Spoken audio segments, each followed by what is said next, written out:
بسم اللہ الرحمن الرحیم۔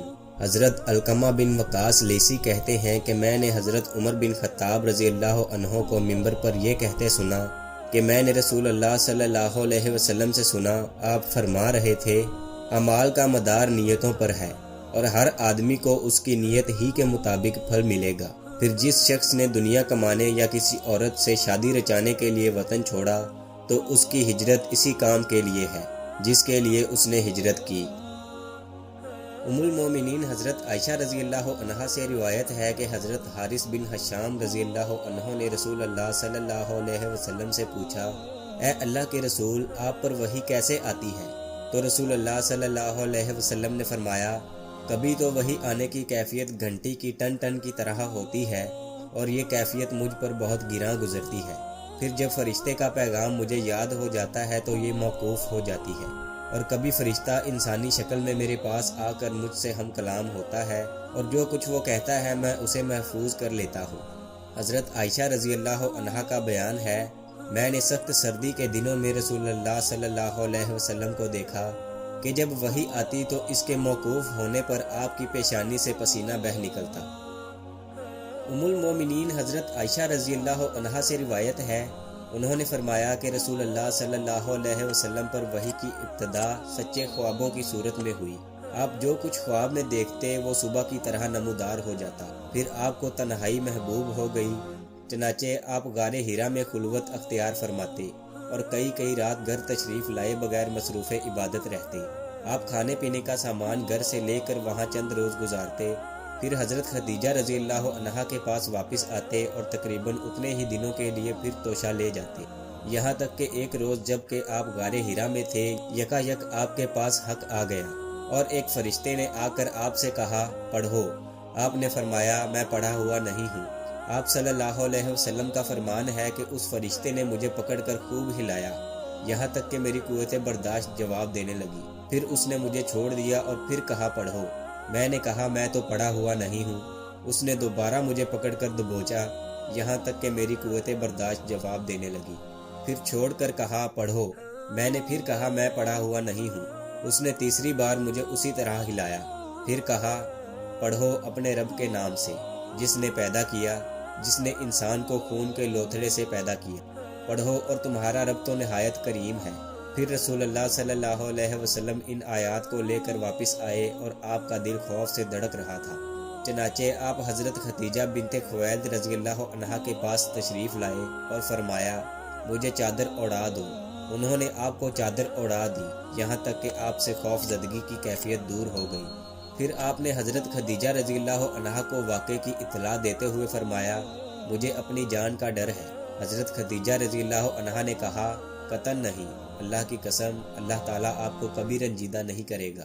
آپ صلح رحمی کرتے ہیں، درماندوں کا بوجھ اٹھاتے ہیں، فقیروں محتاجوں کو کما کر دیتے ہیں، مہمانوں کی میزبانی کرتے ہیں اور حق کے سلسلے میں پیش آنے والے مصائب میں مدد کرتے ہیں۔ پھر حضرت خدیجہ رضی اللہ عنہا رسول اللہ صلی اللہ علیہ وسلم کو ساتھ لے کر اپنے چچا زاد بھائی ورقہ بن نوفل بن اسد بن عبد العزی کے پاس لے آئیں۔ ورقہ دور جہالت میں عیسائی ہو گئے تھے اور عبرانی زبان بھی لکھنا جانتے تھے، چنانچہ عبرانی زبان میں حسب توفیق الہی انجیل لکھتے تھے۔ اس وقت وہ بہت بوڑھے ہو چکے تھے اور نابینا بھی۔ ان سے حضرت خدیجہ رضی اللہ عنہا نے کہا، بھائی جان اپنے بھتیجے کی بات سنیں۔ ورقہ نے پوچھا، بھتیجے کیا دیکھتے ہو؟ رسول اللہ صلی اللہ علیہ وسلم نے جو کچھ دیکھا تھا بیان فرما دیا۔ اس پر ورقہ نے آپ سے کہا، یہ تو وہی ناموس وہی لانے والا فرشتہ ہے جسے اللہ تعالیٰ نے حضرت موسیٰ علیہ السلام پر نازل فرمایا تھا۔ کاش میں آپ کے زمانہ نبوت میں توانا ہوتا، کاش میں اس وقت تک زندہ رہوں جب آپ کی قوم آپ کو نکال دے گی۔ رسول اللہ صلی اللہ علیہ وسلم نے فرمایا، اچھا تو کیا وہ لوگ مجھے نکال دیں گے؟ ورقہ نے کہا، ہاں، جب بھی کوئی آدمی اس طرح کا پیغام لایا جیسا آپ لائے ہیں تو اس سے ضرور دشمنی کی گئی، اور اگر مجھے آپ کا زمانہ نصیب ہوا تو آپ کی بھرپور مدد کروں گا۔ اس کے بعد ورقہ جلد ہی فوت ہو گئی اور وہی بھی رک گئی۔ حضرت جابر بن عبداللہ انصاری رضی اللہ عنہ سے روایت ہے کہ انہوں نے رسول اللہ صلی اللہ علیہ وسلم کی زبانی بندش وحی کا واقعہ سنا۔ آپ نے فرمایا، میں ایک بار کہیں جا رہا تھا کہ مجھے اچانک آسمان سے ایک آواز سنائی دی۔ میں نے نگاہ اٹھائی تو دیکھا کہ وہی فرشتہ جو میرے پاس غار ہرا میں آیا تھا آسمان و زمین کے درمیان ایک کرسی پر بیٹھا ہوا ہے۔ میں اسے دیکھ کر سخت دہشت زدہ ہو گیا۔ گھر لوٹ کر میں نے اہل خانہ سے کہا مجھے چادر اوڑھاؤ۔ انہوں نے مجھے چادر اوڑھا دی۔ اس وقت اللہ تعالیٰ نے وحی نازل کی، اے لحاف میں لپٹنے والے، اٹھو اور خبردار کرو، اپنے رب کی بڑائی کا اعلان کرو اور اپنے کپڑے پاک رکھو اور گندگی سے دور رہو۔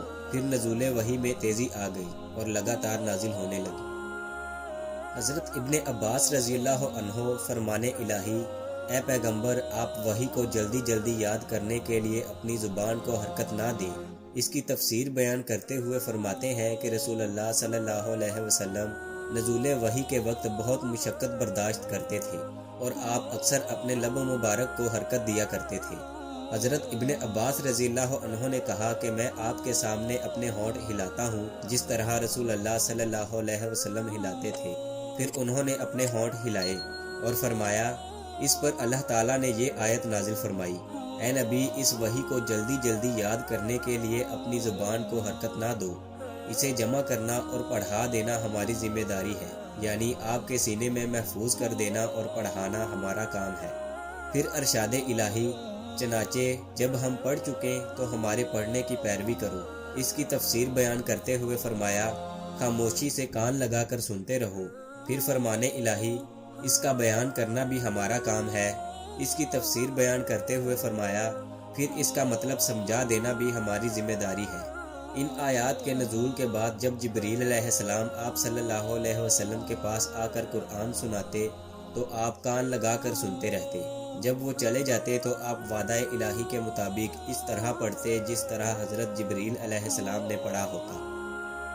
حضرت ابن عباس رضی اللہ عنہ سے روایت ہے کہ رسول اللہ صلی اللہ علیہ وسلم سب لوگوں سے زیادہ سخی تھے، خصوصاً رمضان میں جب حضرت جبریل علیہ السلام سے آپ کی ملاقات ہوتی تو بہت سخاوت کرتے، اور حضرت جبریل علیہ السلام رمضان المبارک میں ہر رات آپ سے ملاقات کرتے اور آپ ان کے ساتھ قرآن مجید کا دورہ فرماتے۔ الغرض رسول اللہ صلی اللہ علیہ وسلم صدقہ کرنے میں کھلی تیز ہوا سے بھی زیادہ تیز رفتار ہوتے۔ حضرت ابن عمر رضی اللہ عنہ سے روایت ہے، انہوں نے کہا کہ رسول اللہ صلی اللہ علیہ وسلم نے فرمایا، اسلام کی بنیاد 5 چیزوں پر ہے۔ اس بات کی شہادت کہ اللہ کے سوا کوئی معبود حقیقی نہیں، اور یہ کہ حضرت محمد صلی اللہ علیہ وسلم اللہ کے رسول ہیں، اور نماز قائم کرنا، زکوٰۃ ادا کرنا، حج کرنا اور رمضان کے روزے رکھنا۔ حضرت ابو ہریرہ رضی اللہ عنہ سے روایت ہے کہ آپ صلی اللہ علیہ وسلم نے فرمایا، ایمان کی 60 سے کچھ زیادہ شاخیں ہیں اور حیا بھی ایمان کی ایک شاخ ہے۔ حضرت عبداللہ بن عمرو بن عاص رضی اللہ عنہ سے روایت ہے کہ نبی کریم صلی اللہ علیہ وسلم نے فرمایا، مسلمان وہ ہے جس کی زبان اور ہاتھ سے دوسرے مسلمان محفوظ رہے، اور مہاجر وہ ہے جو ان کاموں کو چھوڑ دے جن سے اللہ تعالیٰ نے منع فرمایا ہے۔ ناظرین، آپ نے بخاری شریف کی 10 احادیث سماعت فرمائی۔ ان میں سے کون سی حدیث نے آپ کے دل کو سب سے زیادہ سکون پہنچایا؟ ہمیں کمنٹ سیکشن میں ضرور بتائیں۔ امید ہے گلوبل ٹی وی کی یہ ویڈیو بھی آپ کو پسند آئی ہوگی۔ بھرپور لائک کریں اور شیئر کرتے ہوئے ہماری حوصلہ افزائی کریں، اور گلوبل ٹی وی کو سبسکرائب کرنا مت بھولیں۔ ملتے ہیں اگلی ویڈیو میں۔